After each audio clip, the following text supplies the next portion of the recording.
La farmacología del sistema gastrointestinal se divide en dos grandes ejes, y uno es el control de la secreción ácida, que es el que vamos a ver a continuación, y otro es el análisis farmacológico de la motilidad gástrica, ¿ya? Y de lo que se asocia a esta motilidad, por ejemplo, el vómito, la diarrea, la cinetosis, etcétera, ¿ya? Cualquier duda o consulta que ustedes tengan, me la hacen saber, chicos, ¿ya? Vamos entonces con el control de la secreción ácida, y para eso primero tenemos que pensar en el lugar donde ocurre la secreción de ácido a nivel gastrointestinal, o sea, estamos hablando del estómago, ¿ya? Y en la zona luminal del estómago nosotros habitualmente producimos una cierta cantidad de protones que están relacionadas entonces con la capacidad de disminuir el pH del ambiente para poder disgregar y los alimentos, y en algunos casos incluso absorber vitaminas u otro tipo de alimentos, ¿ya? El encargado de producir estas protones es nada más ni nada menos que la célula parietal gástrica, que en conjunto con la producción de estos protones se produce también mucosa, que mantiene en el fondo la estructura del parénquima gastrointestinal, ¿ya? Por detrás de la célula parietal, que es la que ustedes ven acá, nosotros nos vamos a encontrar con varios tipos celulares que están hasta la zona más apical, y dentro de ellos nos vamos a encontrar con las células enterocromafines, nos vamos a encontrar con las células G, que es la que ustedes ven aquí, con terminales nerviosos, ¿ya? ¿Cuál es la idea de esto? Es que entre todas las células que están en la cara más apical de la célula parietal, nosotros vamos a tener una aferencia en el sentido de la secreción de neurotransmisor acetilcolina, una producción endocrina de gastrina y una producción paracrina de histamina, ¿ya? La histamina, voy uno por uno, la histamina va a ser la encargada de producir, o sea, estimular, digamos, la actividad tipo H2 del receptor histaminérgico en la célula parietal, ¿ya? La gastrina va a ser la encargada de estimular al receptor CCKB en la célula parietal, ¿ya? Y la acetilcolina del receptor M3. La acetilcolina, que es la primera que tenemos aquí, la vamos a denominar número 1, es la encargada de llevar la respuesta encefalérgica de la alimentación, es decir, ante el estímulo alimenticio, como puede ser la visión, el olor o incluso el pensamiento. Y va a haber una descarga de acetilcolina, por ejemplo, cuando nosotros pensamos en que vamos a comernos un rico pastel con harto manjar, nosotros pensamos en la actividad relacionada con la alimentación, eso va a producir una descarga que viene desde el tronco encefálico y va a estimular a nivel de la célula parietal al receptor M3. El receptor M3 no me voy a meter con los canales internos, pero la idea central es que lleva un aumento del flujo de calcio, lo cual va a generar una actividad de una bomba bien particular que se llama protón-potasio ATPasa. La bomba protón-potasio ATPasa lo que va a hacer es expulsar entonces protones, permitiendo que se estimule la secreción entonces gástrica, tanto de mucosa como de ácido, y así preparar el estómago para el alimento que viene, ¿ya? Por otro lado, el llenado gástrico, la aparición de alimento, va a estimular, o la distensión también, va a estimular a las células G, que van a producir gastrina. Esta va a su vez a activar a su receptor y va a producir lo mismo, que es la actividad entonces de la protón-potasio ATPasa. Entonces nosotros vamos a tener una estimulación que es neuronal o encefalérgica, vamos a tener una estimulación que es endocrina mediada por el alimento y la distensión gástrica, y entonces, ¿qué es lo que hace la histamina aquí? La histamina lo que hace aquí es potenciar la actividad de las otras dos, o sea, producir más mucosa, más protones, y además de eso, cuando no están las otras dos señales, o sea, por ejemplo, cuando nosotros estamos durmiendo, no tenemos una señal central, ni tampoco tenemos una señal de distensibilidad gástrica, ¿ya? Y eso, ¿quién se encarga entonces de mantener el pH gástrico en esa situación? Se va a encargar la histamina, ¿ya? Y la histamina mediante el receptor H2 va a permitir una descarga entonces de los protones, ¿ya? Además de todo eso, nosotros tenemos una actividad tipo prostaglandina dentro de la célula parietal que va a permitir mantener la mucosidad funcional, ¿ya? No solamente la cantidad de protones va a estar regulada por los otros receptores, sino que además vamos a estar hablando de que las prostaglandinas van a mejorar la producción de mucosa, protegiendo a la célula parietal y a su vez inhibiendo a la protón potasio ATPasa para que no haya una exacerbación de la producción de ácido, ¿ya? Entonces, bajo ciertas condiciones clínicas, nosotros vamos a tener una caída, por ejemplo, las prostaglandinas, cuando hay un consumo de AINES, o cuando hay un consumo de algunos terapéuticos, quimioterapéuticos. Pero también el estrés, las condiciones de vida, el tabaquismo, el alcohol, las comidas que tienen una alta producción ácida, etcétera, pueden llevar a una disrupción de este eje que les acabo de explicar. Y por lo tanto tenemos que pensar en la farmacología que hay detrás de la secreción ácida. Y en ese contexto, entonces, lo que vamos a hacer es que tenemos que atacar, por así decirlo, a la acetilcolina o a la histamina o al conjunto celular productor de ácidos, ¿ya? Entonces, para eso, nosotros nos vamos a encontrar con dos grupos de fármacos que nos van a permitir en el fondo controlar esta secreción ácida, ¿ya? Los primeros son un grupo de fármacos, que es lo que vamos a ver con más detalle, que se conocen como fármacos con acción sistémica del control de la acidez, ¿ya? Al referirse con sistémico es que nosotros vamos a generar una disminución en la producción del ácido clorhídrico, pero esta disminución está relacionada con cambios dentro del organismo, ¿ya? Y vamos a tener aquellos que son no sistémicos, es decir, que rápidamente no van a ingresar al organismo o a las células, sino que van a tener su actividad directamente sobre el líquido con pH bajo, ya sobre este componente de ácido clorhídrico. Y vamos a hablar del no sistémico, el clásico eje de equilibrio ácido-básico, ya que cuando uno tiene un control, o sea, una cantidad de ácido en el estómago, se agrega una base que vendría a corresponder a un fármaco antiácido, como las famosas sales de fruta, ¿ya? Y esto va a producir una sal y un componente acuoso, disminuyendo entonces la cantidad de ácido clorhídrico que hay en el medio, ¿ya? A eso me refiero con no sistémicos, entonces. Los fármacos sistémicos son aquellos que se absorben, que circulan y que producen cambios en las células. Y los no sistémicos son aquellos que no necesariamente se absorben, pero que producen un cambio en el mismo líquido del ácido clorhídrico, disminuyendo el pH mediante la conjugación ácido-base. ¿Ya? Entonces, ahora, ¿cuáles son los tipos de fármacos con los que nos vamos a topar para el control de la secreción ácida? Nos vamos a encontrar con fármacos que son antagonistas de la gastrina, ¿ya? Que son poco utilizados, pero existen. Tenemos fármacos que son neutralizantes directos de la secreción ácida, que es lo que les mencionaba yo, que son los no sistémicos o también conocidos como antiácidos. También nos vamos a encontrar con fármacos que son protectores de la mucosa, y a esto les vamos a dar harto énfasis, porque son los más utilizados en la clínica. Y dentro de ellos vamos a encontrarnos los antihistamínicos tipo H2, ¿ya? Y los inhibidores de la bomba protón-potasio ATPasa, ¿ya? Además de eso, que son los más utilizados, vamos a tener algunos fármacos anticolinérgicos que nos van a permitir disminuir esta activación vía acetilcolina. Vamos a tener algunas sales que nos permiten controlar la mucosidad, proteger la mucosa en el fondo. También el sucralfato, que también nos permite proteger la mucosa. Fármacos que son análogos de prostaglandinas como el misoprostol, que nos van a poder permitir estimular la mucosa. Y finalmente vamos a tener los antiinfecciosos, que lo ven, ustedes lo vieron en otro capítulo, que lo que buscan es erradicar a Helicobacter pylori, debido a que casi el 100% de las úlceras gástricas están relacionadas con la infección por Helicobacter pylori, y casi el 80% de las úlceras duodenales están relacionadas con este mismo agente. Por lo tanto, es primordial la erradicación del Helicobacter para poder controlar la secreción ácida, ¿ya? Eso en el contexto de la producción ulcerosa. También recordar que existe un trastorno que se refiere al reflujo gastroesofágico, que no necesariamente está relacionado con el Helicobacter, ¿ya? Por lo tanto, también hay que tratar el reflujo gastroesofágico. En el caso de los erradicadores, no lo vamos a ver en este capítulo porque no corresponde, ya que corresponde al capítulo de antibióticos, ¿ya? Vamos a ver algunos de ellos, de estos fármacos entonces. Vamos por partes. Primero, vamos con los antiácidos, que son como los más clásicos, ustedes los conocen, ¿cierto? Lo que se busca dentro de los antiácidos, vamos a tener dos subgrupos de antiácidos, un sistémico y un no sistémico, ¿ya?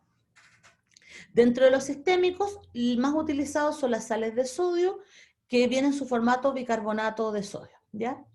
Y lo que hace es que contrarresta rápidamente vía ácido-base la cantidad de ácido clorhídrico que hay en el medio.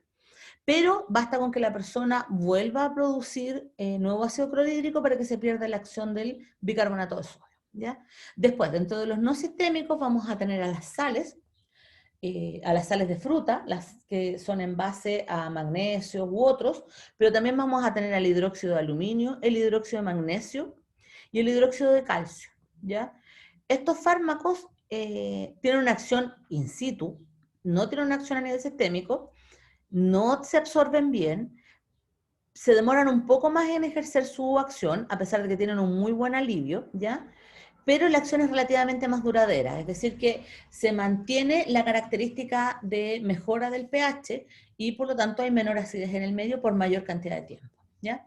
Por ejemplo, en las acidez gravídicas, en el embarazo, se tiende a la administración de hidróxido de aluminio, producto de que mantiene mejor el pH regulado a la embarazada, ¿ya? Para que ustedes se hagan una idea.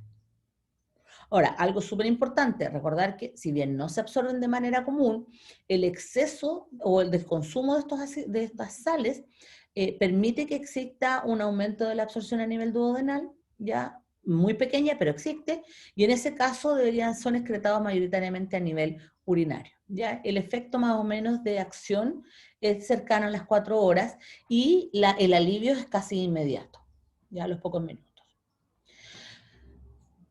¿Cuáles son las cosas que tenemos que pensar con estas sales, estos hidróxidos? Primero, que su margen terapéutico es relativamente estrecho, ya que no podemos darle al paciente bicarbonato o grandes sales de magnesio hidróxido, ya que eso produce, como les decía yo, absorciones que van a generar intercambio con los electrolitos, ¿ya? Por otro lado, estas sales per se producen un retraso de la absorción general de otros fármacos y de los alimentos, y eso pudiese producir distensibilidad final, ¿ya? Y finalmente se ha visto que estos fármacos pueden producir irritabilidad, cefalea, cuando son absorbidos, ya producen hipercalcemia, etcétera, ¿ya? Entonces, son un buen grupo de fármacos para el control inmediato de la sensación de acidez, pero no sirven para la mantención en la temporalidad, ni mucho menos para el trastorno de las úlceras, del daño a la mucosa, ni del reflujo gastroesofágico, ¿ya? ¿Cuáles son los efectos adversos más vistos o más comunes del consumo de estos fármacos? En el caso del hidróxido de magnesio, produce diarrea y depresión del sistema nervioso central. Del de aluminio produce pérdidas, digamos, por la defecación de fosfatos, ¿ya?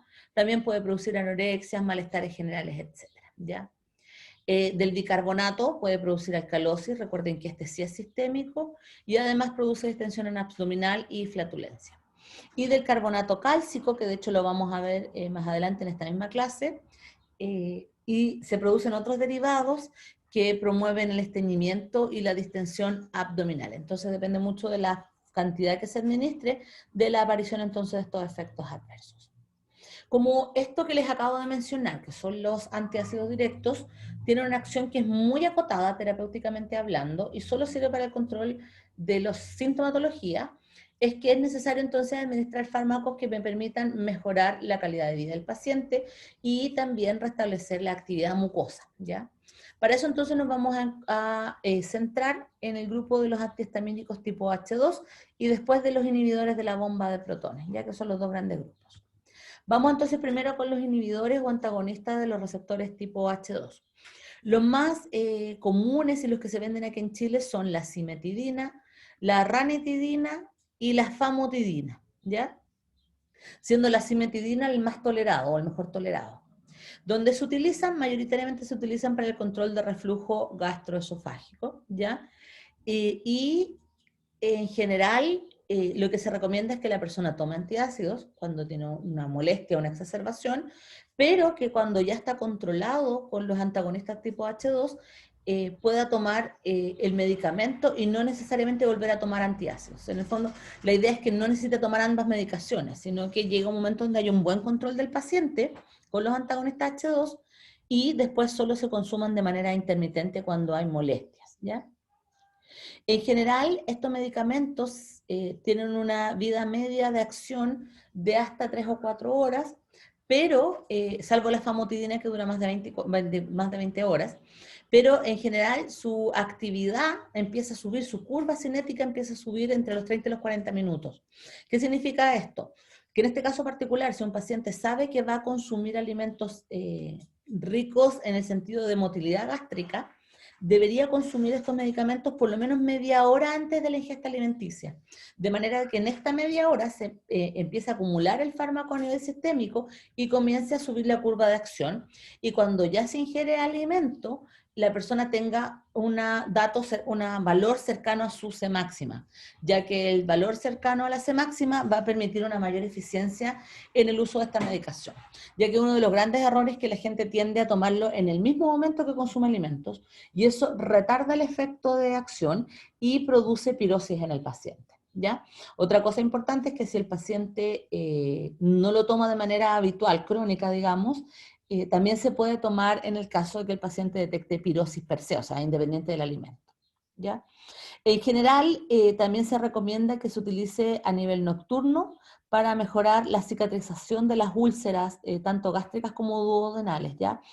En general se prefiere a nivel nocturno debido a que lo que se busca es inhibir la secreción basal de este ácido, ¿ya?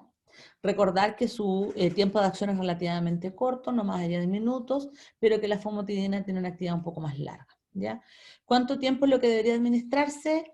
Aproximadamente entre 6 y 8 semanas para lograr una actividad óptima del control de la acidez y también del mejoramiento de las úlceras, ¿ya?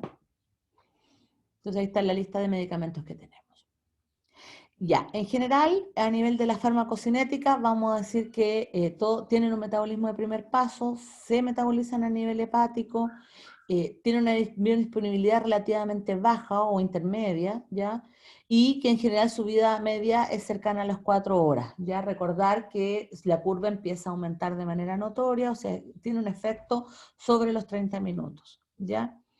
En general, estos medicamentos se eliminan de manera óptima a nivel renal, ¿ya? Algo que es súper importante es que compiten con el etanol y por lo tanto no deberían ser utilizados en conjunto con el alcohol, debido a que si no se pierde la efectividad del fármaco y aumenta la producción de ácido por parte de la célula parietal, ¿ya? Ahí están los datos técnicos de la farmacodinámicos de estos fármacos, o sea, datos como dosis, tiempo, etc. ¿Cuáles son los efectos adversos clásicos? Pues ya se los había mencionado, pero en norma general pueden producir diarrea, pueden producir estreñimiento, dependiendo de la situación patente del paciente, dependiendo de si el paciente tiene reflujo gastroesofágico o bien el paciente tiene alteraciones de la motilidad, por ejemplo, que el paciente tenga síndrome de Crohn o que el paciente tenga colon irritable, etcétera, ¿ya?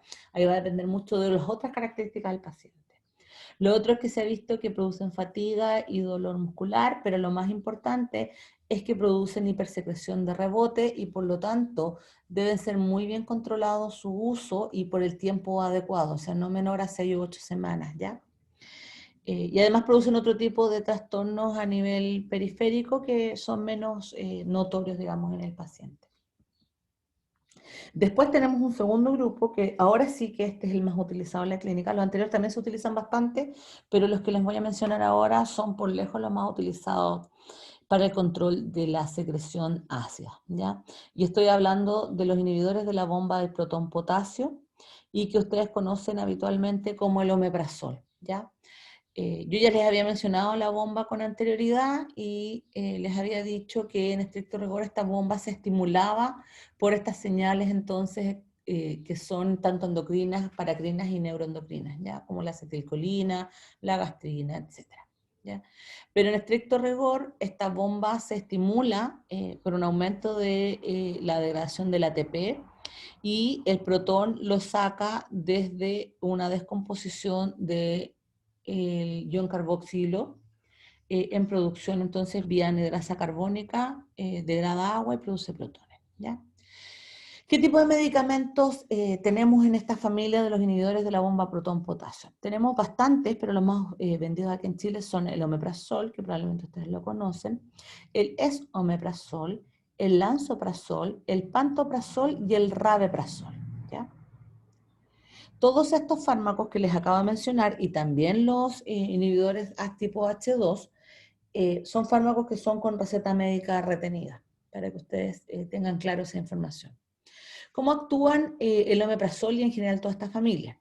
Bueno, lo que hacen es que van a inhibir, al inhibir la bomba de protón-potasio, van a disminuir la secreción ácida, pero también van a disminuir el pepsinógeno, ¿ya?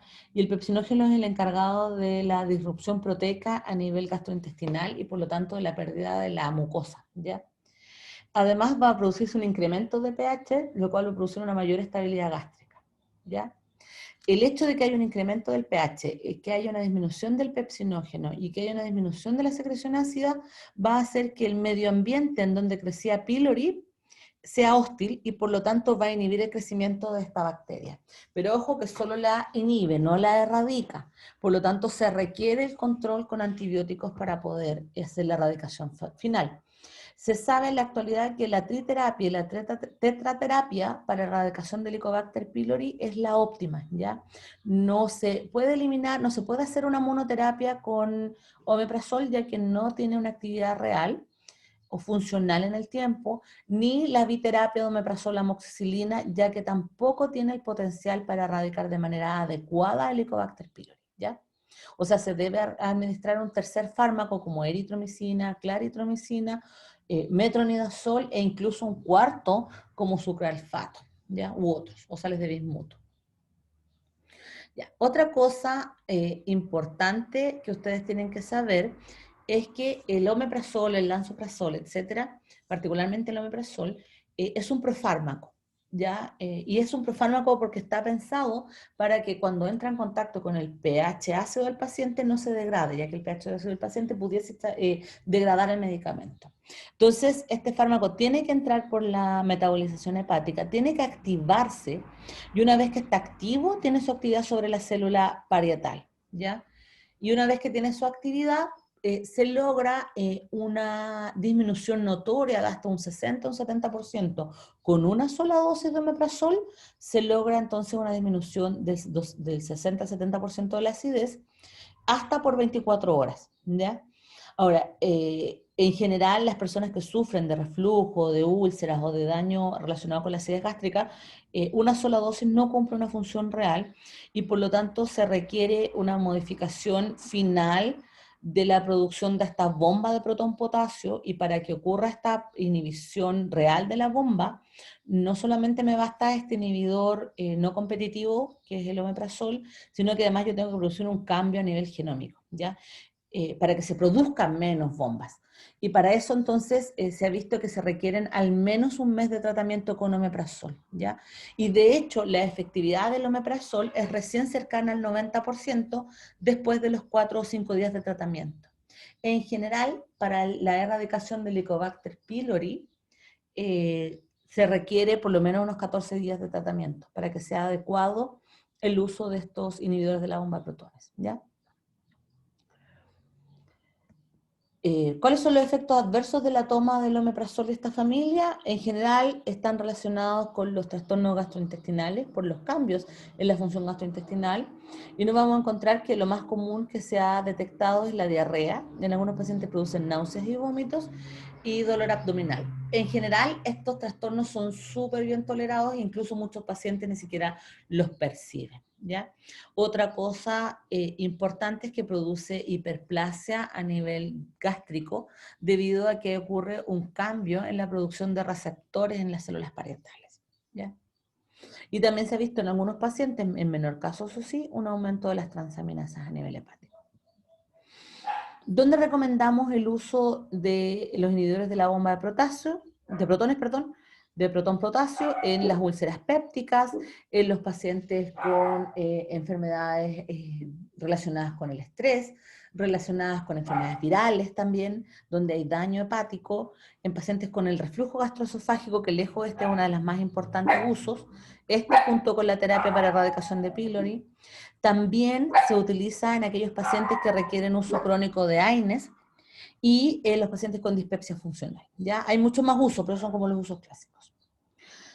Después de esto, después de que nosotros logramos inhibir a la bomba de protones o bien inhibir a los receptores tipo H2, tenemos que tener fármacos que protejan a la mucosa, ¿ya? No solamente que inhibamos entonces a los protones, sino que hay que proteger a la mucosa. Con esto nos vamos a encontrar con un grupo de fármacos no tan amplio, pero que puede presentar ciertas beneficios, digamos, si se utilizan de manera adecuada con los inhibidores de la bomba de protones mayoritariamente, ¿ya? Pero también con los anti-H2. Vamos a encontrarnos entonces con el sucralfato, que es un medicamento que lo que hace es que estimula la síntesis de prostaglandina y óxido nítrico a nivel parietal, ¿ya? Y por lo tanto produce o genera que haya mayor producción de mucus a nivel gástrico. Después nos vamos a encontrar con el misoprostol, que es un análogo de prostaglandinas, y el misoprostol lo que va a hacer es que va a aumentar la cantidad de mucosa gástrica mediada particularmente por la prostaglandina E1. Ya es un activador de la prostaglandina E1 y por lo tanto va a favorecer la secreción de moco, pero también el misoprostol favorece la secreción de bicarbonato y eso aumenta el pH y se ha visto que su acción citoprotectora también se relaciona con una disminución general de la secreción de ácido por parte de las células parietales, ¿ya? Y finalmente también vamos a tener a las sales de bismuto, que las vamos a ver también un poquito más adelante, y estas lo que hacen es como taponar, coagular o quelar, digamos, las zonas donde no hay mucosa, se unen entonces en estas zonas ulcerosas, quelan el microambiente, y eso genera que se proteja esta zona irritada de la acidez exterior, ¿ya? Y eso permite que haya una mayor cicatrización, ¿ya? Y también se ha visto que las sales de bismuto tienen una actividad bactericida y por lo tanto también tendrían un rol protector frente al Helicobacter pylori, ¿ya? ¿Cuáles son las cosas importantes a considerar de este grupo? Lo primero es que para que se activen requieren un pH ácido, o sea, en el fondo no se pueden utilizar en pacientes que no tienen reflujo gastroesofágico o síntomas de acidez estomacal, ¿ya? En general se absorbe muy mal porque la idea central, por ejemplo en el caso de la sal de bismuto, es que este no se absorba, ya que no queremos un aumento de bismuto en el cuerpo de los pacientes, sino que más bien lo que nosotros queremos es que haya una acción local. Eso es lo que se busca, ¿ya? Y en general los absorbidos se excretan por la orina, pero como la mayoría está a nivel gastrointestinal, se absorbe, o sea, se elimina por las heces, ¿ya? ¿Qué más les puedo decir en el fondo de este grupo? Les puedo decir que, por ejemplo, el sucralfato, en general, igual que todo el grupo anterior, se absorbe muy mal. Aquí, como se les comenta, menos del 3% se absorbe a nivel de la mucosa. Su actividad se basa en el pH ácido para que se pueda activar la producción de mucosa. En general, se eliminan mayoritariamente en las heces, ya que son fármacos que tienen actividad a nivel, digamos, del tracto gastrointestinal, ¿ya? Tanto el sucralfato como las sales de bismuto lo que hacen es lo que ven ustedes ahí, que es como una especie de taponamiento de la zona dañada y eso impide que la carga protónica que está afuera produzca daño a esta mucosa que ya está irritada y por lo tanto impide que aumente la ulceración, pero además promueve la regeneración del tejido, ¿ya?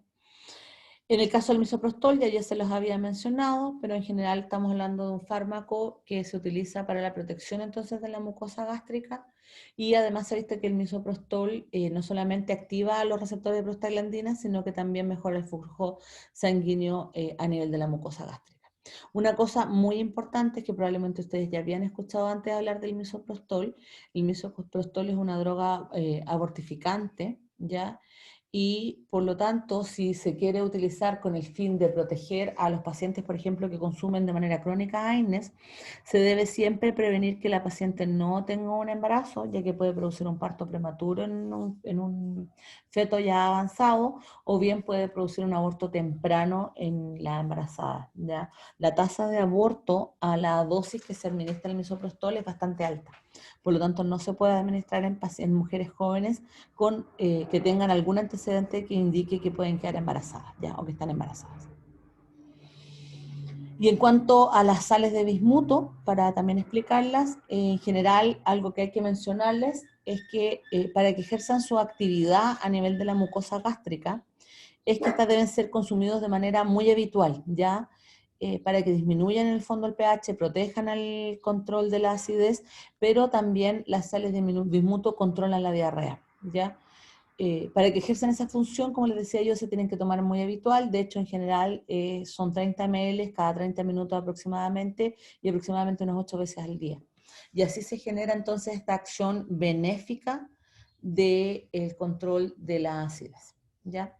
¿Cuáles son los efectos adversos del consumo de las sales de bismuto? Puede producir estreñimiento, ya que como les mencionaba yo, corta, por así decirlo, entre comillas, la diarrea, y también el bismuto como tal produce un ennegrecimiento de las heces, que es un indicador de que está en el fondo funcionando el fármaco, pero también de que a medida que estas se van ennegreciendo, de que no se puede seguir tomando más dosis, ¿ya?